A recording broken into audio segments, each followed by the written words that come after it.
Shruti Sharma? Yes. Yes, please take a seat.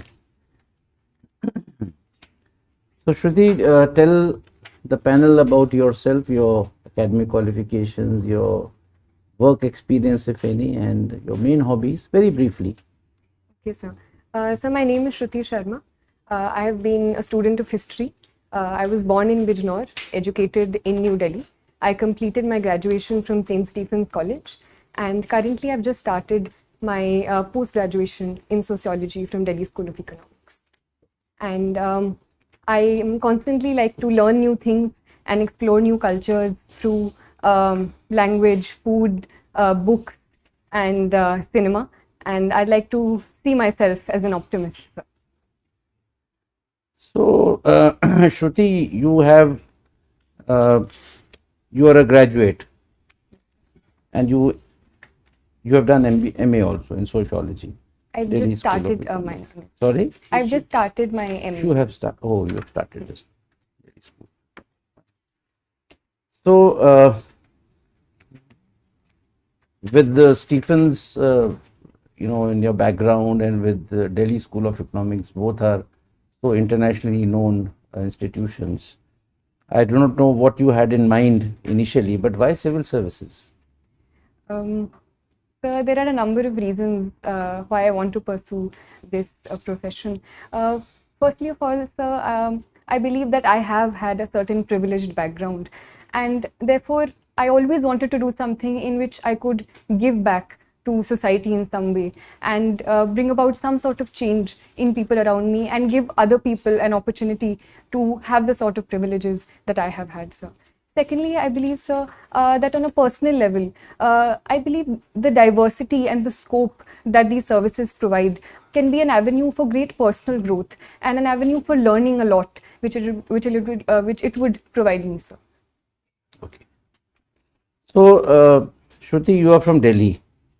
Now, how the safety of women, the perception about safety of women, has changed over the last, say, about 10 years, ever since Nirbhaya happened? Yes, sir. So the Nirbhaya incident was a turning point in terms of the global discussion that happened around Delhi regarding women's safety. So, in a sense, it was a turning point, and a very bad incident set the precedent for a lot of good steps that were taken post that time period. So, a number of steps have been taken since that time period by the union government and the Delhi government in that regard, ranging from the Nirbhaya Fund to certain steps by the Delhi government to increase CCTV coverage and reduce dark spaces, to also increasing scope for better mobility for women, be it in the space of women marshals in the buses at that point. So I think a certain progress has taken since that time period. Shruti, have you heard of a matter going on, Hindu minority status? Yes, sir. So I just recently What is read the in the issue, news. if you can just throw some light? So, in the limited knowledge that I have currently, sir, about the topic, it is about the authority of the state versus the center in deciding the status of minorities with respect to religion. So there have been certain cases, as far as I recall, sir, such as the TMA Pi case, which talked about whether the minority status can be decided on a state level in terms of religious minorities, or it can only be decided in terms of the central government. So I think that is the issue. No, but this is primarily related to Hindus being given minority status in those states where they are in minority. Presently, even if suppose in the case of, say, Punjab or JNK, right, Yes. where Hindus are in minority, but the actual minority status is given to those who are in majority. So a PIL is in Supreme Court. Yes, sir. The center has asked Supreme Court to consider this, that we would like to give minority status to Hindus in those states which I have mentioned. Now, since I have already given you an idea, what are your views about it?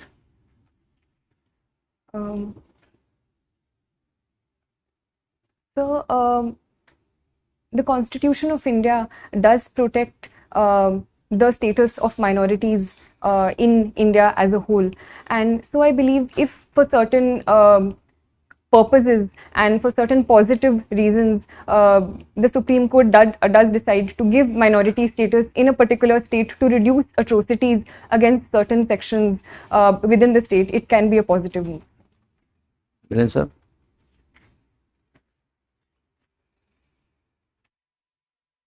Question, I'll take it on. You see, the Supreme Court does it. Supreme Court in no way is in a position to stop atrocities. It will only adjudicate a matter in view of the constitutional scheme. What does the Constitution provide?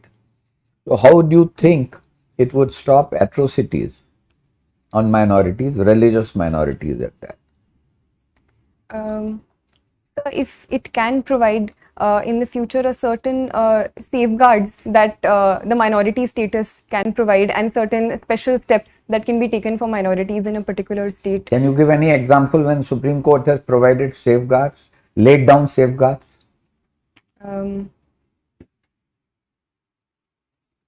You heard of Vishakha's case? Yes. Okay. You've been a student of history. Yes, sir.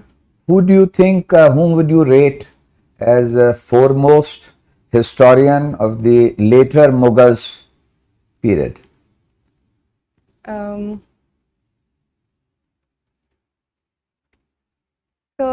Who are later Mughals? So I would say the period after the so-called fall of the Mughals or the decline of the Mughals, so post Aurangzeb, so would possibly be regarded So you as the think later Mughals. beyond Aurangzeb are the later Mughals? Yes, sir. So which are not considered so high and mighty in the course of their achievements. Okay. Recently, there has been a talk. Certain people feel that there is a need to review and rewrite India's history. What is your take on that? So I personally believe that the writing and rewriting of history has been a continuous part and parcel of history since time and forever. And I believe rewriting of history is always a positive step. But at the same time, I believe this rewriting should be based on certain facts that history recognizes and the range of sources that history as a discipline recognizes. So if the rewriting is done in that regard, it can only lead to more positive debate and discussion in the long term. What do you understand by Warsaw Pact? So the Warsaw Pact was a pact signed in 1955 in the context of the Cold War, led by the Soviet Union. It was a security pact formed in the context of the formation of the NATO and an opposition to the NATO, sir. I have another question from history, on history. Yes. What was standstill agreement? Sir, I can't recollect at this point. Okay. In your resume, I found that you took part in parliamentary debates. Now, how are the at school or college level debates different than parliamentary debates? Sir, in college there are a number of formats of debate we participated in, ranging from parliamentary debate to conventional debating to turncoat style of debating, and there were a lot of variations there. The structure of the debate is a 3-on-3 format. So while certain positions were the same, such as opposition, leader of opposition, there was a whip speech as well. But I believe the parliamentary debates at school were on a particular topic. They were more structured and within a certain time limit, sir. As compared to parliamentary debates in the parliament, I do feel that sometimes they are quite long and are not in a point-to-point format as we discussed in school and college. One of your pastime or hobby is exploring word cinema. Now, what is exploring word cinema? What does it involve? How do you explore it? So the reason I chose the word explore is because I am no authority on world cinema, and I like to see and look at movies as they come to me, and as one leads to the other. So ranging from Iranian cinema to cinema of Hong Kong. You are not a student of languages. So other than Hindi and English, what language do you know? Sir, I have tried to learn reading and writing Urdu, so I know the Urdu script. I like to learn a few phrases here and there from my friends who are from different states. So you will explore world cinema from subtitles, is it? Sir, I believe world cinema is more than just dialogue. The very vocabulary of filmmaking and cinema, I believe, does not necessarily need language to convey it. Sir. So I think that is my interest in world cinema. And subtitles, obviously, sir, help me understand the story better.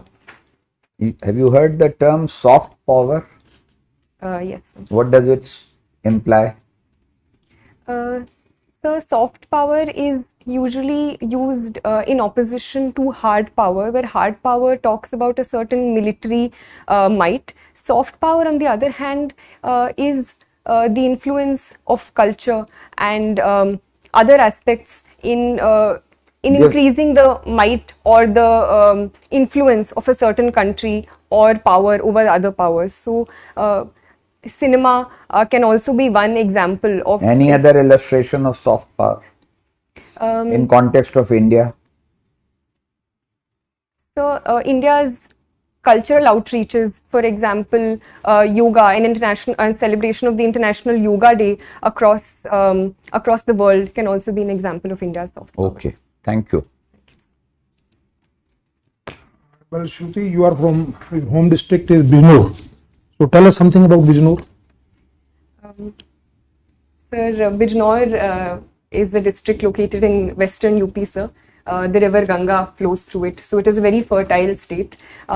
Sugarcane being one of the major crops of Bijnor, and therefore sugar mills and the sugar industry is also very well developed, with 5 of the most largest sugar mills located here. In terms of historical importance, the place Vidurkoti is associated with Bijnor. There are a number of prominent personalities from Bijnor, ranging from Vishal Bharadwaj in cinema to poets like Dushyant Kumar, to historical figures like Abul Fazl associated with Akbar sir. So it is truly a very rich. What product has been assigned to Bijnor district as a part of ODOP scheme of government of UP? Sir, woodwork and wooden craft, especially associated with Nagina, is assigned to Bijnor. Okay. So what is this Amrit Mahotsav? We keep hearing about Amrit Mahotsav. What is this Amrit Mahotsav? Now the whole country is celebrating Amrit Mahotsav. Sir, the government of India is celebrating 75 years of India's independence through Azadi Ka Amrit Mahotsav, where we are celebrating the Indian culture through performing arts, through our handloom, through celebrating our history. So various steps have been taken under this, ranging from establishing tribal museums to organizing certain cultural events to organizing quizzes related to India's culture on online platforms as well. Okay. So basically we are celebrating 75th year of India's independence. So even after now 75 years of independence and so much of progress on various fronts, still we have a good number of people who are having severe problem of poverty. As per recent data of Niti Aayog and even the international poverty check, we have, I think the number of course varies around 7% to 12% from different sources. What could be the reason why we have not been able to tackle this problem? So, I believe that a lot of progress has happened since the time period of India's independence, where close to 60 to 70% people were below the poverty line, to currently today, where close to 20% are considered according to the Tendulkar committee report. So a certain progress has taken place and the progress is ongoing, sir. But simply because of the huge challenges associated with such a large country, with such a huge population, and the over-dependence on agriculture to a certain context, I believe has been responsible. But government steps are ongoing to reducing these hurdles by taking steps in the realm of industry, in the tertiary sector and other spaces. What is the current size of Indian economy in US dollars terms, approximately? I can't recollect the exact. Okay. So we have set a target of 5 trillion US dollars economy by 2024-25. Currently we are at around 3 plus. Do you think we'll be able to go somewhere nearby by that time? Is there any, what measure do you think can Government of India take to really give a big boost to our growth? Yes, sir. So I do believe that I am an optimist. So I would say that we can surely reach this level. Certain obstacles are there, especially in context of the COVID pandemic and certain repercussions of the COVID pandemic, which have been on the global economy as a whole. But personally, sir, and as per the Niti Aayog report as well, infrastructure is one area where we do need to spend a lot of money in. So the Niti Aayog has said that $4.5 trillion should be spent in infrastructure creation till 2030. So that is one area we need to work on and are working on. Secondly, sir, is the area of industry and manufacturing, which the government has also given a lot of importance to, especially the PLI schemes and Assemble in India programs, which we are encouraging. MSME is also one sector in the manufacturing sector. Through various Mudra schemes we are pushing forward. Thirdly, sir, is agriculture, because more than 50% of our population is dependent on agriculture, and unless and until we tap on that front and diversify and add more value-added products to agriculture, that can't be done. So in that context, giving importance to food processing industry is important, and bridging the gap between the farmer and the market through technology is also one step. So what is the scheme for basically promoting this food processing industry launched by the Government of India? So there is this scheme, I can't recollect the name, but it PM KSY. Pradhan Mantri Kisan Sampada Yojana. So in your opinion, which is the very significant public policy initiative in the last couple of years by Government of India, which has done really, in your opinion, has done really well? Sir, I think in the light of the COVID pandemic, the PM Ayushman Bharat Yojana has been very instrumental in expanding the public health infrastructure across the country and providing affordable healthcare to most sections of the population. So in your hobbies, you have mentioned practicing yoga. So you do it every day, or? I try to. Okay. So recently, one very important development has taken place with respect to traditional medicine. Are you aware? Last 1 week only, and quite something to do with WHO, the traditional medicines. I'm sorry, sir.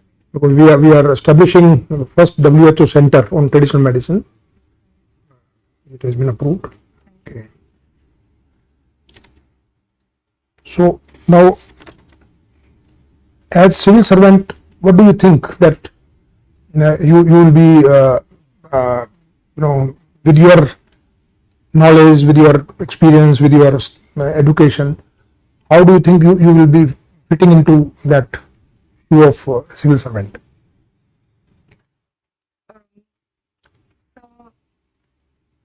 Sir, as per my background, I feel that my background in history can help me understand present social realities in a more wholesome way, and therefore solve them using that background of history and the social sciences, sir.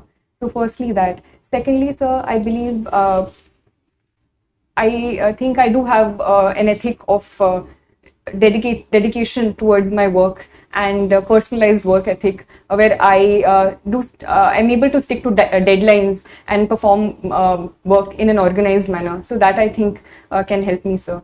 Thirdly, I believe, sir, that I like to work in teams, and I have good interpersonal relationships with people around me, and I have been told so. So that also I think can be an asset. So have you any experience of working in a team in your college or university days? Yes, sir. I was in school. I was in the student executive, and I was appointed as the secretary of cultural affairs. Okay. So we organized all school events and participated in and organized all the events during the entire school year. Thank you. Shruti, you are a student of history Yes, sir. and you had sociology and studying sociology. What was your optional paper in the exam? It was history, sir. It was history. Yes, sir. Okay. What stand has India taken on the Ukraine war? Ukraine, India has taken multiple stand on the Ukraine war. It has taken a very assertive stand in first and foremost condemning the violence perpetrated by both sides. So, and it says that it is bound by the UN Charter and stands for UN Charter and territorial integrity and sovereignty of any nation. It has also been talking to both sides and arguing for and asking for a position of dialogue and diplomacy to solve the war and a complete cessation of conflicts. What is India's voting record in the UN Security Council and General Assembly? Sir, I'm sorry, sir. In the context of the Ukraine war, so India has abstained from any resolutions by either of the two sides condemning the other. Sir. Is abstaining meaningful, or does it mean that doesn't mean anything? Sir, in the context of India, I think it is a meaningful stand, and it helps India maintain its strategic autonomy on the issue and upholding its national interest in both cases, at the same time providing itself an avenue for talking to both sides simultaneously and not antagonizing any of them.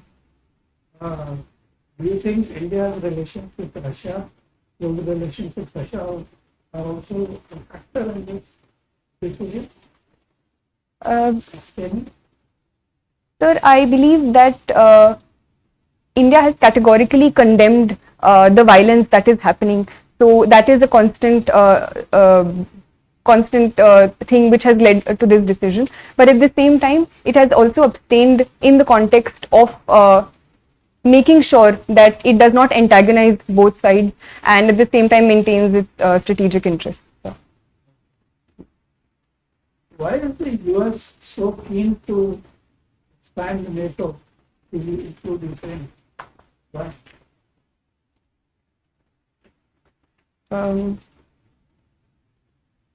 So, in my limited understanding, I would say simply in terms of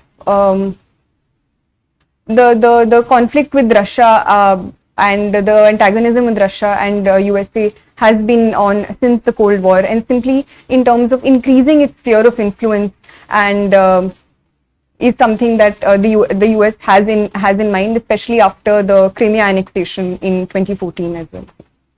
What did Biden say in his speech in Poland? He came out with the real intention to, what was his real intention in extending NATO, including Ukraine? Sir, I'm not aware about this exact He said statement. we want to change the regime in Moscow. Okay. Regime change. Okay. And Russia is the real time. Okay, second question.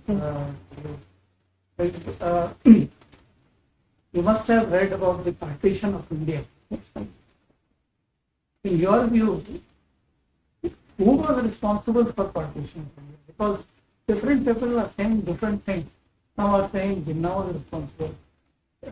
Some of our own stalwarts are saying Nehru and Patel were responsible. In your view, who was responsible? So, So the unique thing about history is that we never get very direct answers in any case.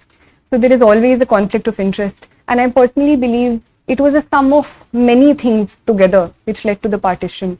And it was especially the political developments which happened in 1946 and 1947 due to the political violence and the violence which happened in Bengal and Punjab during that time, starting from the Direct Action Day, as well as the role of certain politicians such as Jinnah, and the political mobilization that happened after that, which ultimately led to the partition, along with the role of the British governments. Who was the person or the party responsible for demanding the partition of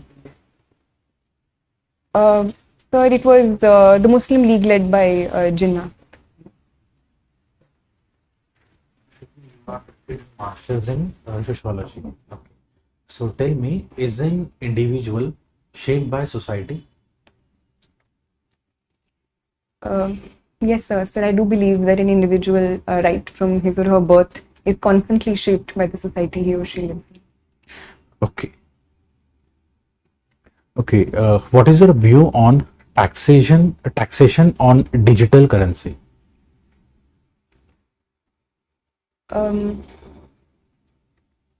So this was a step that was taken in the context of the current budget, and where cryptocurrencies have come under taxation, sir.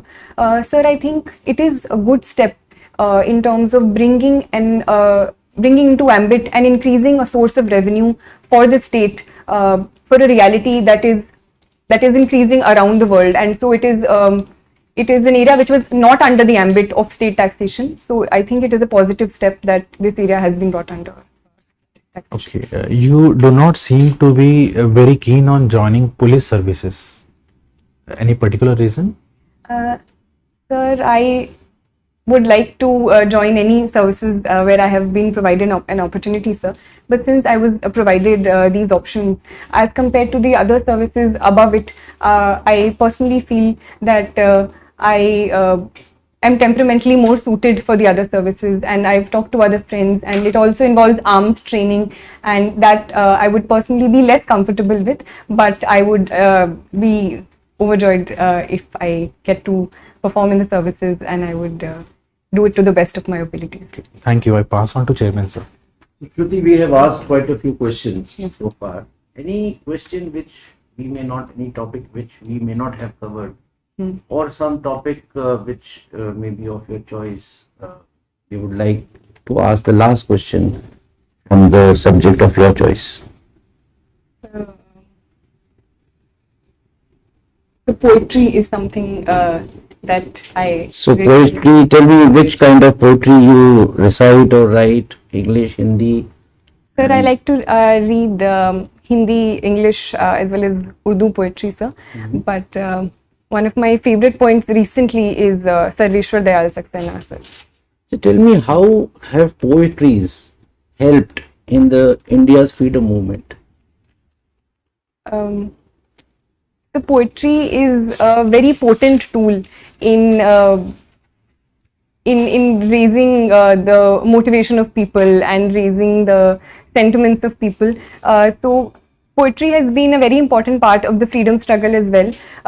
One immediate example that comes to my mind is Faiz Ahmad Faiz Subh Azadi, which was in association with the freedom struggle and the partition specifically. So thank you, Shruti.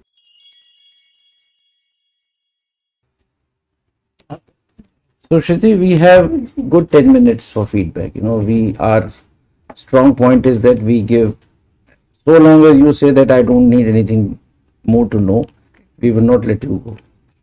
Okay, so give your own assessment about how your performance. Sir, I think my performance was okay, sir. There were a few questions that I feel that I could have answered Like? better. So there was a certain question about Ukraine and Russia, where I felt I was repeating myself, so that I But thought, we didn't feel it. okay. What else?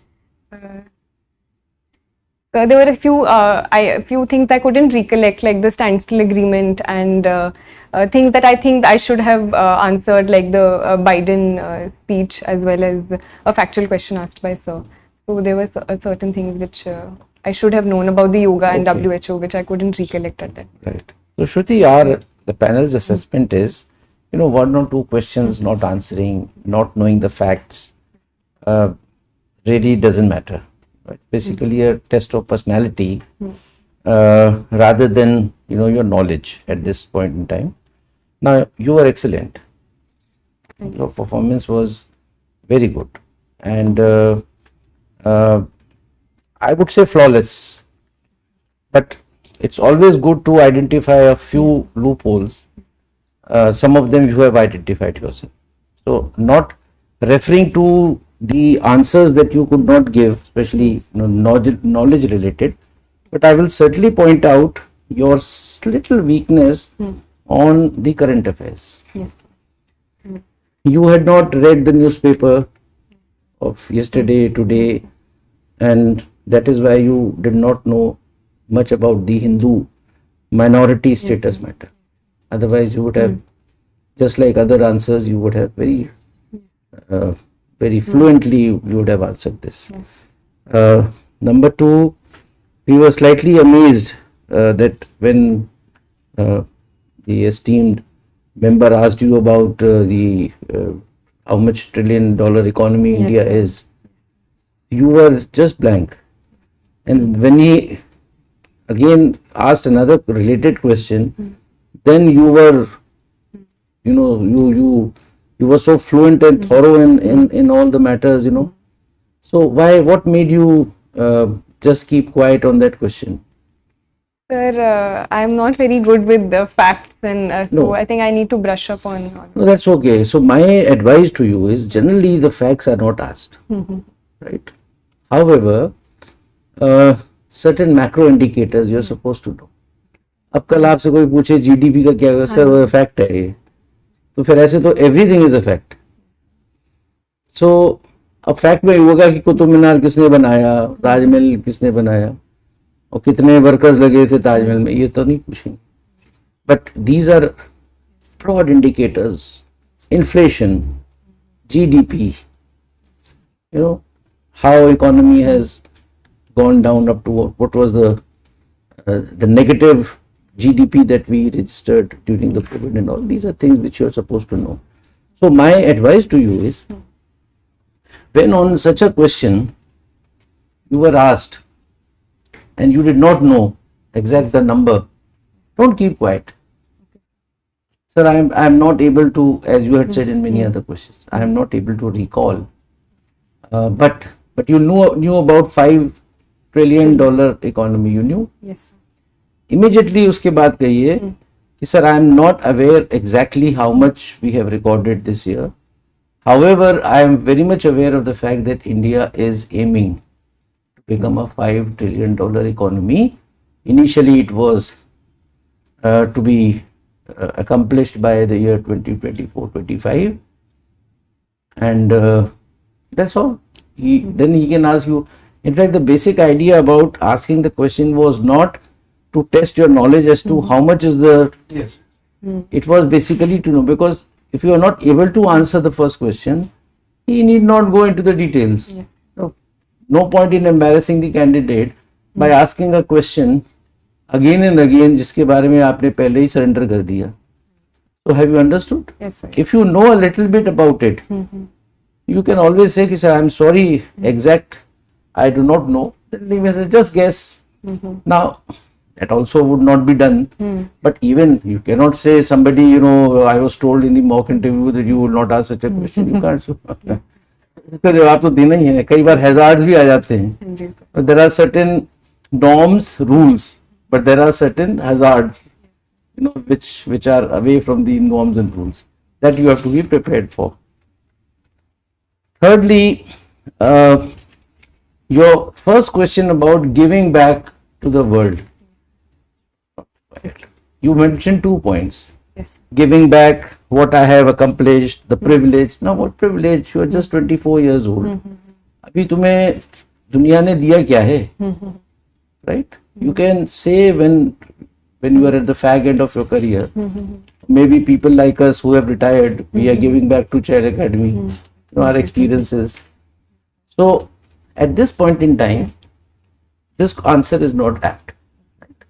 But second thing that you mentioned about diversity, you expand that a bit more, right? So public services, the basic difference between whether you are an academician, whether you are a corporate in corporate sector, when you have to choose the civil services, the first thing is that you are joining a public service. You're keen on public service. That is the uniquest part about civil services.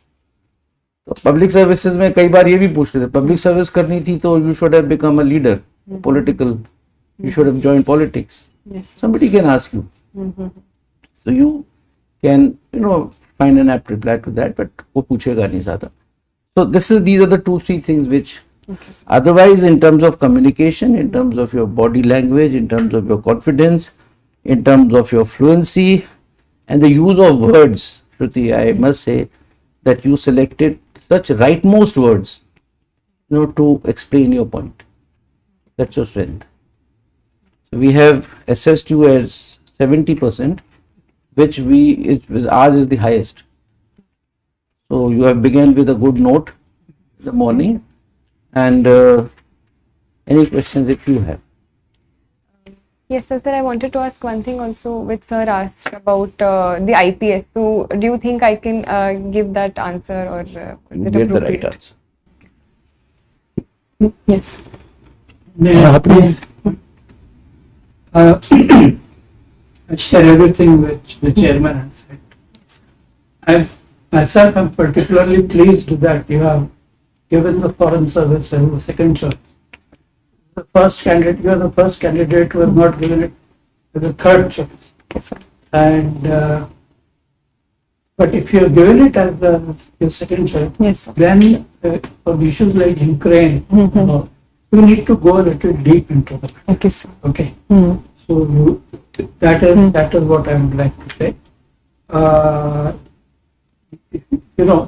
Selection of words was mentioned, and that is a skill, and one of the essential skills required for a diplomat. Yes, sir. So don't change. My own advice is don't change your option. I'm joking. Okay. To you. So once I wanted to ask sir, what would be a good answer to the question where you asked about is Russia one of the concerns why we have abstained? Russia is the concern, which is the main concern. Yes, sir. Because the US has been putting pressure on us Yes. to vote with them. We have resisted that pressure. Why? Because of Russia, because of our dependence on Russians arms imports, which are very important for us. So, as you said, national interest is the most important thing. So, our national interest is to stay neutral in this. What should we? In any case, I think it is an unjust war inflicted by the West on Russia. Yes. I'm not. You don't have to say so many words, but most of us in Delhi, I mean, the foreign service community, they see it in these terms. So it is all. You are also on the right side of history. Though your Western media will tell you that you are, why is India not voting for us this and that? But if you ask this question, then you say because of our national interest, because we import arms. And at this point, with China on our border, one side, the arms need spare. Okay, sir. Yes. Anything else, Shruti? So you were saying something. Sir. Shruti, I was telling that the question about the why IAS, why not IFS. Normally, it is not asked. This is again in that hazard category. And if it is asked, and the reason why it is not asked, that the interview board doesn't want to give any particular importance to any service. That's one. Number two, the perception of the candidate should not be like this, that this service is superior, this service is not so superior. You haven't got into any service. You can get anything, so why should you get disturbed about it? in case somebody asks, like it was asked today, the best thing would not to compare the services, which you did not, and take it on yourself. Sir, I am best suited. I thought my personality or my not even liking, I'm more suited for, or I'm not suited for the Indian police service, which you said. Without criticizing, sir, a lot of foreign, this is a lot of traveling, I want to be in India, this, that. Or my father said this, mother said this, no. Just take it on your own. You are more, I think, suitable for this particular service. So I thought that I'll do justice with that service if I get it. You can use the word temperamentally, which is a fact. It's not like me. I'm temperamentally not suited to the police. Yes, sir. Yes. Temperamentally. Right? Thank you so much. Thank you, sir. All the very best. Thank you, sir. And if you have done your means, Shruti, we are anxiously waiting to see your name in the list, final list. Thank you, sir. Yeah.